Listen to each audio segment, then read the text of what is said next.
Hello, I'm Don Frazier, and I'm sure somewhere on the news lately you've heard the term automatic weapons. I'd say it's a safe bet that you've heard of the evils of the AR-15 in the last year. But what do these terms actually mean? What is the truth about guns, especially automatic weapons, in America? This is my friend Reagan Sullivan, and together we will try to get a little closer to the truth on this episode of Historical Trends.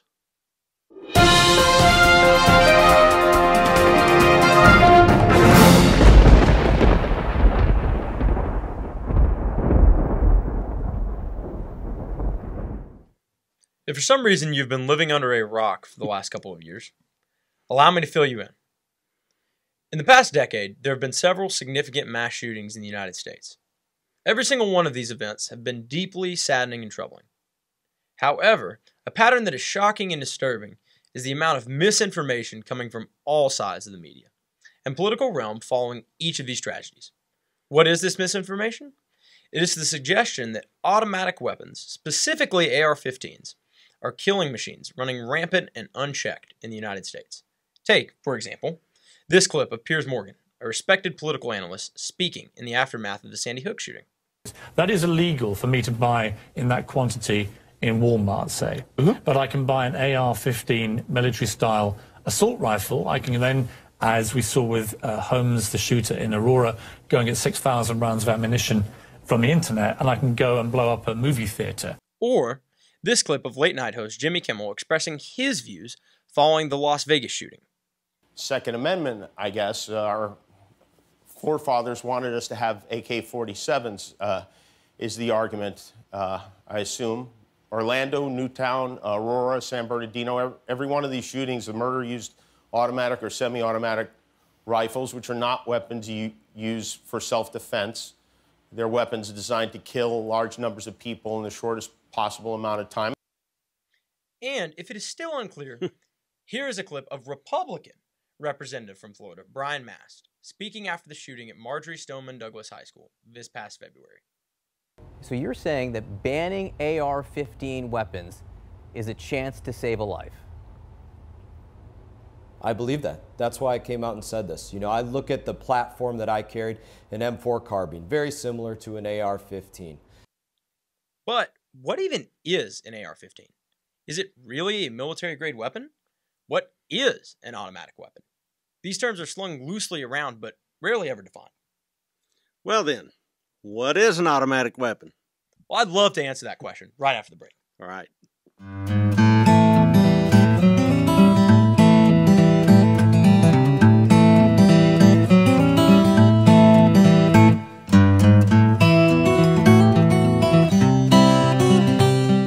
And good day, everybody. Welcome to The Professors from McMurray University in Abilene, Texas. I'm Paul Fabrizio. I'm Don Frazier, and our special guest is my colleague and longtime friend, Gary Shanafelt. And I'm Scott, the engineer. My older brother, Tim Frazier. John Samudio to my left, and we're joined in the studio today by Rob Frazier, an expert on cybersecurity. My mom was pregnant a lot. Yeah, a lot. Dad was a checker player. She moved, he'd jump her. Anyway.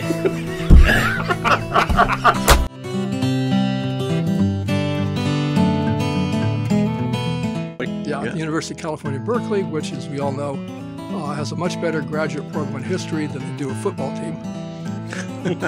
You're still smarting over that, aren't you? Well, I wear my Cal Berkeley sweatshirt here, and the students all kind of think, why are you doing that? I said, well, because they've got a great graduate program. And yes. They don't realize that. And welcome back to Historical Trends. Reagan, are you ready to define what an automatic weapon is for our audience? Absolutely. An automatic weapon fires continually until the trigger is released. Conversely, a semi-automatic weapon is simply one that fires a shot every time the trigger is pulled. Without it being recocked or Yes, sir. Okay. This means that the vast majority of weapons in the United States are semi-automatic.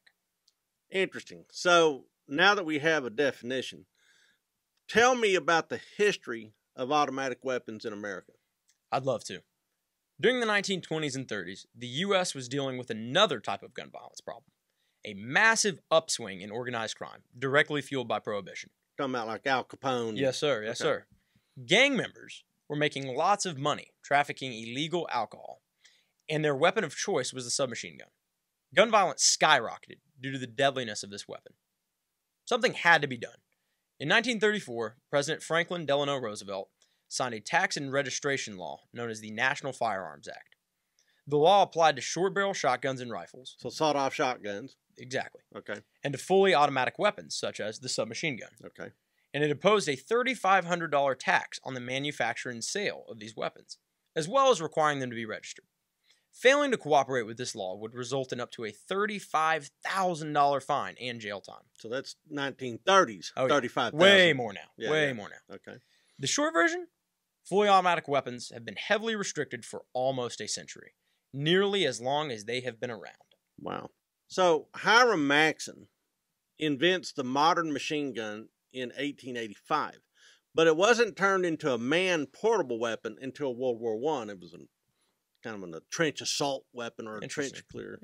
1915 is when the Italians bring it out, and then the Germans perfect it. About 2 decades before this American National Firearms Act. But how successful was that law in restricting the distribution of these automatic weapons into the American population? Well, I'm glad you asked. The National Firearms Act is still around today. It served as the building block for further watering down the automatic weapons supply in America. Okay. By the 1960s, it was illegal to import automatic weapons, and by the 1980s, possession of automatic weapons, besides ones that were grandfathered in, was illegal, as well as manufacture civilian use. In 2016, according to the ATF, the Bureau of Alcohol, Tobacco, Firearms, and Explosives, there were around 400,000 fully automatic weapons in the U.S., and about 300 million total weapons, making the number of fully automatic weapons less than 0.1%, which means the idea that these guns are everywhere isn't necessarily accurate. Okay, I've never seen one. I mean, out in the wild. Yeah. I've seen them in museums and stuff. You mentioned that by the 1980s, automatic weapon production and purchase was banned. Tell me more about that. Of course. The Firearms Owners Protection Act of 1986 was passed in, you guessed it, 1986. Makes sense. The law outlawed the manufacturing of automatic weapons and made it unlawful, with exceptions, for any individual to willingly transfer or possess a machine gun.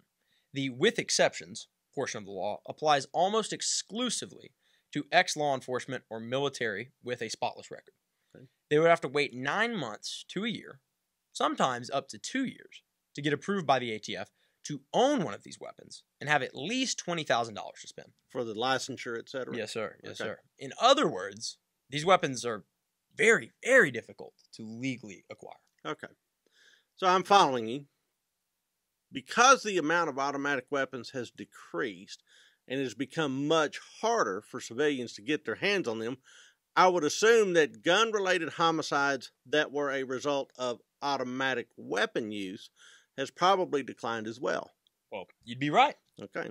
In 2015, the FBI reported that 9,778 people were killed by guns in the United States. Wow. 6,569 of those deaths were caused by handguns. Other guns, the bracket that fully automatic weapons as well as semi-automatic weapons with modifications fall under, caused a total of 177 deaths. Okay. For comparison, the FBI also reported that in the year 2015, hands, fists, and feet killed 659 people. Hands, fists, and feet. Wow. Despite claims that by the media that these weapons are killing machines, taking innocent lives every day, the statistics simply are not there to support this assertion. All right, so let's talk about the AR-15 then, the boogeyman of automatic weapons. There seems to be plenty of confusion on what an AR-15 actually is. We played our audience several clips where people are describing the AR-15 as a military-style assault rifle. Even Senator Mast compared it to his experience with an M4 carbine when he was in the service. Your thoughts? Well, I'd love to help clear up any confusion. Although an AR-15 might look cosmetically like a military-grade weapon, it isn't. According to the Firearms Industry Trade Association, the AR-15 functions like any other semi-automatic weapon civilian sporting firearm, firing only one round with each pull of the trigger. Also, AR-15s are no more powerful than other hunting rifles of the same caliber, and most of the time, they are chambered in calibers less powerful than common big game hunting rifles. So, Senator Mast and anyone else suggesting that these weapons are sold to civilians as military grade are being slightly dishonest. All right. So assault weapons were actually invented during World War II as a way of getting more power out of a weapon than, say, a submachine gun, because submachine guns are chambered in pistol cartridge size ammunition, whereas assault weapons were somewhere between submachine guns and their pistol cartridges and regular automatic rifles, which are full rifle cartridges. Automatic rifles then were heavy and you couldn't put as much ammo in them. So this is really a hybrid somewhere between the two. And the Germans invented them to essentially try to cover more ground on the Russian front when they were running short on troops. And so they kind of said, what's more than a submachine gun? What's less than an automatic rifle? Ta-da, the assault. Well, there's a lot of history behind these firearms. Absolutely. So all of this begs an interesting question. What weapons are actually being used to commit these mass shootings? If AR-15s aren't that powerful and automatic weapons are heavily restricted, how is it that these shootings occur? These killings are still going on. Well, let's take the example of the Las Vegas shooting in October 2017. The shooter had stockpiled several semi-automatic weapons to use, but he had one key piece of equipment, bump stocks. So what is a bump stock? According to the ATF, it is an attachment that allows a semi-automatic rifle to behave like a fully automatic weapon's cyclic firing rate to mimic nearly continuous automatic fire. Basically, instead of having to rapidly pull the trigger with the bump stock attached, you can just hold the trigger and the recoil action turns your legal semi-automatic weapon into a fully automatic weapon. So a machine gun in all but name that skirts the restrictions put on automatic weapons. Exactly. I understand that these bump stocks are relatively easy to obtain. Very easy, very easy. And with a license, you can be in and out with a bump stock in less than an hour. Wow.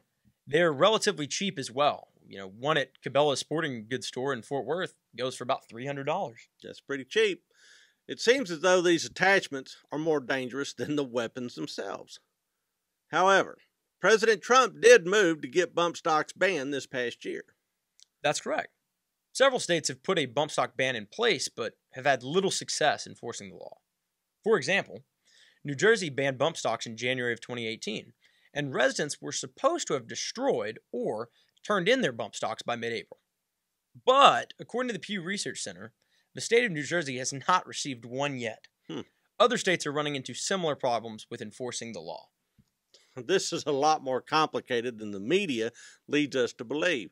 So really, it is people taking legal firearms and modifying them in a legal way to make them perform like an illegal weapon. That's correct. It is quite misleading when prominent members of the media don't make this distinction. It is also very troubling that we do not have more members of the media, as well as politicians, warning about the dangers of bump stocks. It seems as though there's possibly another agenda behind this omission. Dun, dun, dun. This is a fascinating conversation. We'll dive further into it right after this break. Don't skip! Don't skip! Don't skip! Hello, my name is Christopher Bartlett. I'm the studio manager with the McWhinney History Education Group, and you may be used to seeing my name in the end credits, or sometimes you'll see me sitting here as a special guest host. But right now, I'm here to talk to you about an amazing new opportunity. We have created a Patreon! To put it simply, if you enjoy the content on this YouTube channel, then you can head on over to Patreon, donate money to us, and become a patron. And through your donations, more content will be made. Basically, it breaks down like this. With $10, you will receive a short thank you video from Dr. Frazier and Dr. Fabrizio. With $25, you will be able to take part in a patron-only poll. With $50, you will get swag. These items include a choice between 2 prints of paintings and signed copies of Dr. Frazier's books, Blood on the Bayou and Thunder Across the Swamp. With $75, you will receive exclusive videos that will not be available anywhere else, not on YouTube and not on SoundCloud. These videos will be just for you, the patrons. With $100, your name will appear in the credits. See that right there? That's where your name can be. Finally, for $500, we will send you a signed collector's edition of Phil Collins' book, The Alamo and Beyond. Yes, it is signed by Phil Collins himself. And remember, for all the higher donations you do, you also get the stuff from the lower ones as well. So it's pretty cool. And when we reach our goal of $5,000, Dr. Frazier and Dr. Fabrizio will give you their own personal ranking of the presidents from worst to best. Coming from the perspective of a historian like Dr. Frazier and a political science expert like Dr. Fabrizio, you really don't want to miss their ranking and why they put them in that order. If you enjoy this content and want to see more, if you believe in our mission of making history accessible to everyone, then head on over to our Patreon and donate as much money as you're willing to give. You'll help us continue what we're doing, and you'll get amazing gifts as our way of saying thank you. Now we return to your regularly scheduled programming.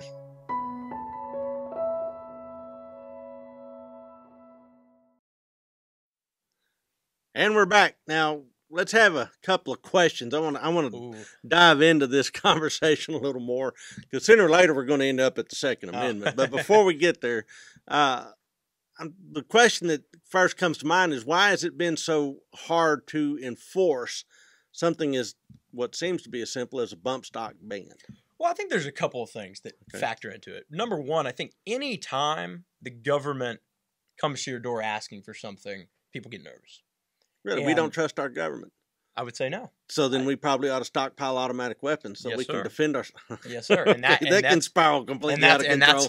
And that's where we start. Is that people get nervous whenever the government comes to them saying, "Give me this that you have." Your property. Yes, sir. Because really, I mean, the American Constitution is really about protecting our right to own property. Exactly. But sometimes the property we own can be used for nefarious purposes. Exactly. And therein comes the rub. And, I think other things like, if I buy it at Cabela's sporting store, Dick's Sporting Goods, I mean, I'm going to feel like, well, I just went to my Walmart. Yeah. Right? I mean, why do I was following the rules. Exactly. Why do I have to turn this into, the government agent at my door, And so, but also, they haven't gone door to door. They haven't, they haven't knocked on everybody's door and said, "No, give me." You went knock, knock, knock. Yeah. It would have been boom, boom, boom. Yeah, yeah, but kick through the door. With give me your bump stocks. Yeah, with their automatic weapons. Yeah. There hasn't been that. It's just been a please, everyone, come give me your bump stock, which is Are they offering to buy them from you? I don't believe so. No, sir. Just here. I want you to take something you put $300 into, and I'm gonna put it over here in the Dipsy Dumpsy crushing machine. Exactly. Wow. All right. So what event do you think has contributed the most heat to this controversy, to this conversation? Well, I think any of these shootings that involve children. Oh, well, sure. Absolutely. So say Sandy Hook, Marjorie Stoneman Douglas High School. Dead kids are tough to look at. Yes, I mean, that's tough. And it invokes everybody's strongest emotion. Sure. On whichever side they're on. And a lot of times, on the pro gun control side, that's the jump to automatic weapons. Okay. But as I mentioned earlier, there is a difference between the automatic weapon and the semi-automatic weapon, and I think that's very important to put out there. But any case where you have children dying creates that sense of we need to get to the reason. We need to get to the reason. We need to fix this. We need to fix it now. Exactly. Yeah. People want that reason. People want that one fixed solution. That would be handy if it came in a nice tight package like that. But, if you look at world events, there's mass killings with knives and baseball bats and things like that. So, I mean, where does it all end? Drive cars into crowds of people. All right. So why is it important to differentiate between military-grade weapons and normal semi-automatic weapons? I mean, there seems to be a huge amount of ignorance on the nuts and bolts issues of this issue. Well, firstly, I'd just say so people know what they're talking about. Yeah, it would be nice to sound like words matter. Exactly, yeah. exactly, because language does matter. Yeah, language does matter. And how we define something and what we call it does matter. And when we're talking about automatic versus semi-automatic, military grade versus civilian, there's a huge difference in well, what military we call grade brings up Hollywood. Exactly. I mean, that's like an action thriller movie. Exactly. And we think of Arnold Schwarzenegger jumping out of a plane, just get to the chopper, mowing people down. Yeah. And I think really the reason it's important is so people who are going to vote, like in the midterms, can make conscious decisions that are well based. Well, and to that end, I have a couple of daughters that I've raised, and one went to a very fine arts sort of university, and there was a lot of people throwing around terms about firearms, and she really didn't know how she felt about any of that. So I said, well, step one, we're going to go to the gun range, and you're actually going to fire a firearm so that you can know what a firearm is and what it's capable of. And she was completely petrified, didn't like the event at all. I mean, she was not happy to go, but she did. She burned through a couple of magazines with a slide gun and figured out how they worked and, how they can be used safely and how if you use them unsafely, it could lead to bad results. Yes, but now she's informed. She at least has the minimum amount of information she needs to address the topic, intelligently. Exactly. Whereas a bunch of the rocket geniuses that are, for or against the whatever side of the debate have actually no practical experience with firearms. They're just looking at the teleprompter and reading off the screen. That's it. They're just reading the news. And so I think that you're right. Getting an accurate description over what's actually going on is important. Makes a huge difference. Okay. So do you think the framers of the Constitution intended for the Second Amendment to protect automatic or semi-automatic weapons? Well, I absolutely think that. Really? So you think that George and Tom and Alexander Hamilton to, absolutely the TV crew, but Alex to his friends. They were actually talking about things like automatic weapons and assault weapons. Absolutely. All right, explain that. I think a lot of people will take on the argument that the framers could have never imagined a weapon as powerful as like the M4 carbine or even a weapon as powerful as the AR-15. Well, a Charleville musket, a Brown Bess musket in its time makes a pretty big hole in you. Exactly. And so dead is dead. Exactly. But so you're saying that even though the weapons have increased exponentially in power, and now one person has the firepower of a Revolutionary War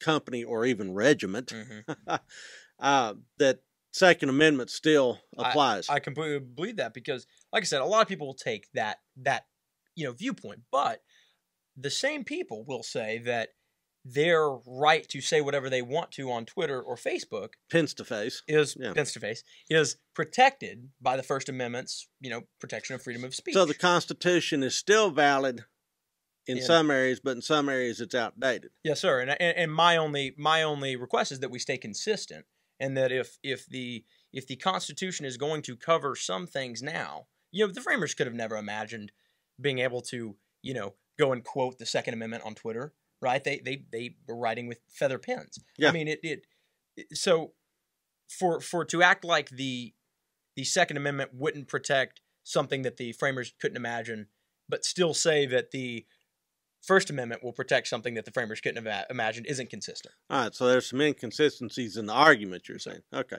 well, and really, the unpacking the Second Amendment is probably for a different episode because then we can get into well-regulated militias and things like that. That's a whole episode itself. All right, so I'll tell you what, let's take a break, and then we'll come back with some questions from our viewers and other folks that have dialed in. All right, thanks. We'll be right back.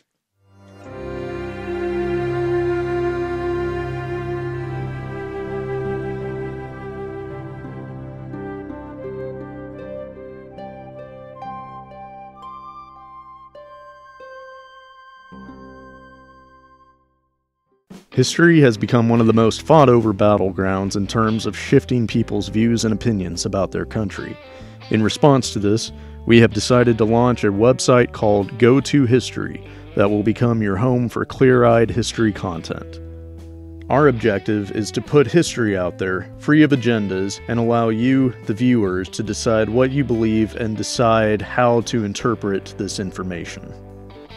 With experienced professors such as Dr. Don Frazier and Dr. Stephen Hardin teaching courses and creating agenda-free content for students and just plain history enthusiasts, the content of Go-To History is vastly informative and unbiased. Hey history people, it's Phil Collins here. I am just giving a shout out to a couple of guys that you're going to be hearing from. And they're good friends of mine, but they're also incredibly knowledgeable historians. Dr. Donald Frazier and Dr. Stephen Hardin. Both great friends of mine, both helped me out with my book on the Alamo. And two guys, if you don't know much about history, these are the first two guys you should go to. Okay, what they don't know isn't worth knowing. Don Frazier, Steve Hardin, I hope you enjoy their presentations. My name is Evan Williams, a history major at McMurray University, and I love the layout of the Go-To website. I mean, it is singularly built from the ground up with user convenience in mind. Every study available is within a single Courses tab, with each lesson having a single page for each of its individual videos, text, visuals, and quizzes, all at easy grasp. This is most definitely history made simple. Please log on to www.gotohistory.com.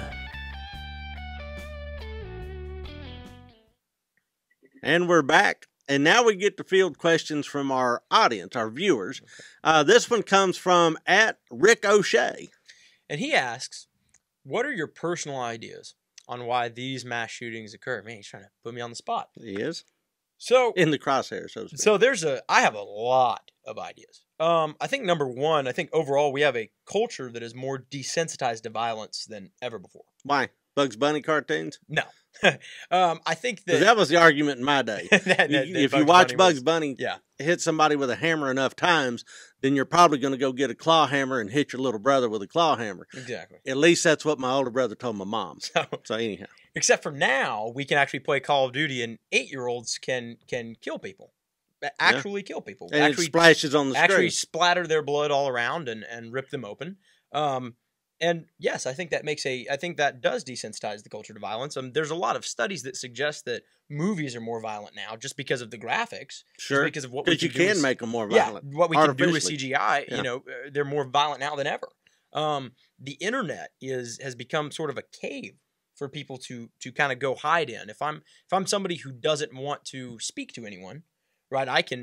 I'm not forced to interact. I can stay in my room. I can stay on my laptop, in my phone, and build my own kind of persona for myself. Sure. Maybe build my own ideas that kind of lead to some mental health issues, lead to some problems, and hide behind the technology, so to speak. But even for just the basic take at technology, you can look up how to make a bomb.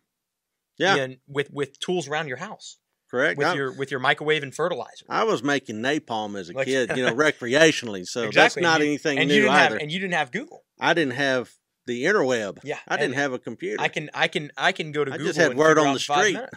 And so I think all of those things contribute to a society where it's easier for people to develop violent thoughts. Okay. It's easier for people to hide in their own shell and then feel like things are being done to them and want to retaliate. And it's just easy for people to figure out how to do it. Well, have the incidents where there's been shootings at schools and mass violence at schools, is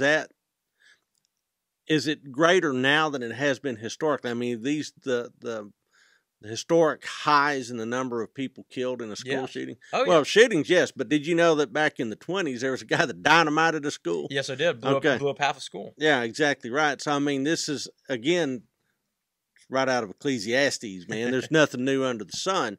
But we just have to me, there's just a lot more presence. Mm-hmm. With the 24/7 news cycle, all of a sudden people are craving to get into that cycle. How can I do this? Well, exactly. I'm slightly deranged. I bet I'd get somebody's attention if, and then fill in the blank. So and so. Yeah. And on the news cycle, one of my personal opinions is that we should stop showing the face and the name of shooters. Oh yeah. Because I think it's a quick claim to fame that when other people see it, they're like, well, I can get on the news. Yeah. And my face and my name will be talked about for eons. I And can't kick the game-winning field goal Yeah, and get on the news. exactly. But I can go do something horrific. Exactly. Okay, I see how that works. All right, you got another one? All right, so that's a good answer, by the way. This next one comes from @ChuckRoast.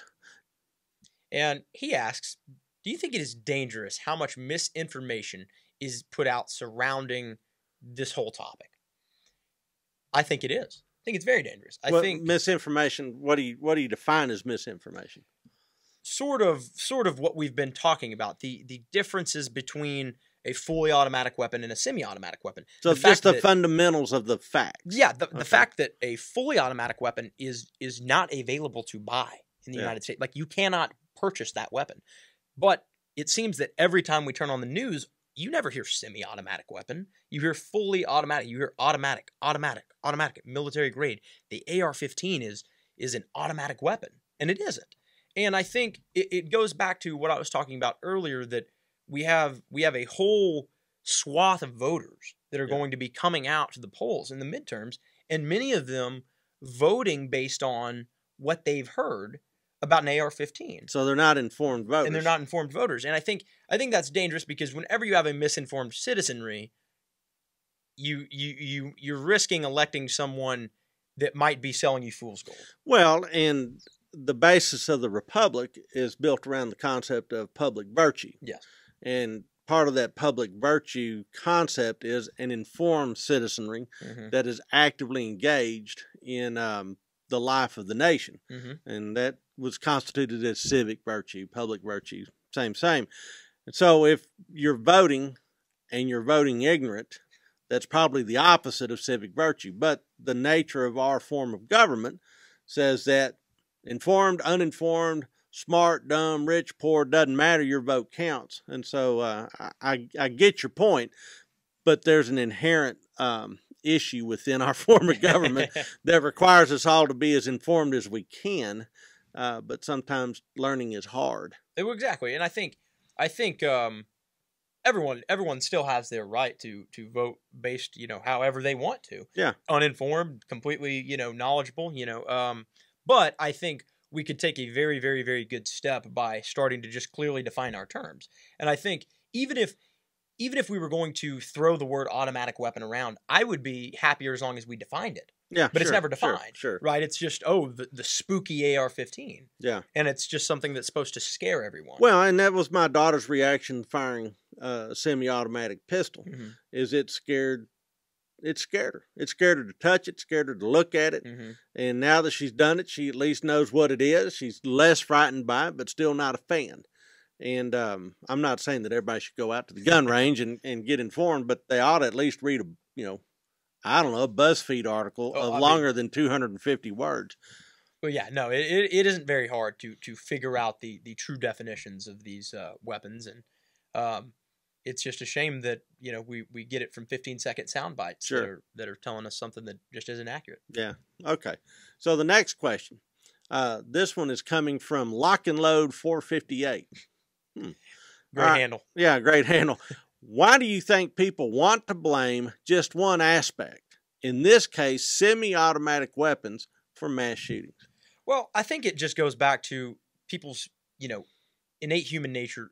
We want a one-fix solution. Sure. We want the easiest possible thing. We don't want to take on these issues as complex and, lots of different things happening at once. We want to say, well, if we just banned, the AR-15, all of a sudden unicorns would come back from extinction. No one would ever die. No one would ever pass away. I mean, and I think that's just something that's inside of people. People want that. Well, and people also are, I think, looking for the mechanics of these tragedies. How can one person inflict this much damage? Exactly. Because those are big numbers. Now, just to put it in perspective, Omaha Beach, Normandy invasion, there's probably 5,000 Allied servicemen killed on that one day. That's with all the military-grade hardware, by definition, you could get your hands on. Battle of Antietam, you've got 16,000 casualties, and they're shooting those guys, one bullet at a time. There's no automatic anything. So those are big numbers, staggering numbers of people that are killed in battle. Then we see a shooting, say, in Las Vegas. Do you remember the body count on that? How many people were killed? 58 were killed that night. One more died the next day. So and 59 total. And how many wounded, do you remember? Over 800. Okay, so that is a lot of casualties all at once from one shooter. And so when you throw that up against, Normandy, Omaha Beach, Antietam, you're going, wow, one guy did all that. And so there is a yearning, like you said, to probably, how do we put a cap on that? How do we get our arms around that? Well, and I think that comes back to just the wanting the one fixed solution, right? We don't want to look at what's the mental health of the individual. We don't want to look at what other contributing factors. We don't want to look at the desensitized violence that our society is in. Because a cultural package is a lot tougher to unpack. And people don't want to admit that. They don't want to say that, well, I still like Call of Duty. So I don't want to admit but I don't own a bump stock. Exactly. So I don't want to admit that there might be that could be a contributing factor. So ban the bump stock, not Call of Duty. Exactly. Okay. And I think whenever we get into this conversation, if people were more willing to take it on as a complex issue, both sides could probably find a lot more common ground. But I think, and that's on both sides. I think both sides want to say, well, we don't want to ban them, and the other side says we want to ban them. Yeah. And then you never find any common ground because there's a whole lot of territory in the middle where so many other things are pouring into what's going on, right? We don't want to talk about how Nicholas Cruz, the shooter in Parkland, that the FBI was in contact with him 37 times. Excuse me, not the FBI, the police. Yeah. Went to his house, went to his home 37 times over the course of 4 years. Okay. Wow. And we don't want to talk about how the FBI was tipped off that by a student at the school saying, "Hey, like this guy, like he's not all there. He's wackadoo, and he's talking about he's putting YouTube videos up of saying like I want to kill people, and he's doing some weird things." We don't want to talk about how the FBI has no response there, right? That's not the only factor. Well, because we don't want to infringe on his rights. Yeah. So then all of a sudden this becomes a larger issue of law enforcement and techniques. It's almost Minority Report where you're predicting future crimes based on a particular psychological profile, and that's another episode and not this one. Wow. All right. So I think that's all of our questions. That is all of our questions. And I think that we have only drilled a small hole in this particular topic, but there's plenty more to be said. Well, thanks for being on the show. Thanks for putting this together. Having me. And for Historical Trends, I'm Don Frazier. I'm Reagan Sullivan. Appreciate y'all watching.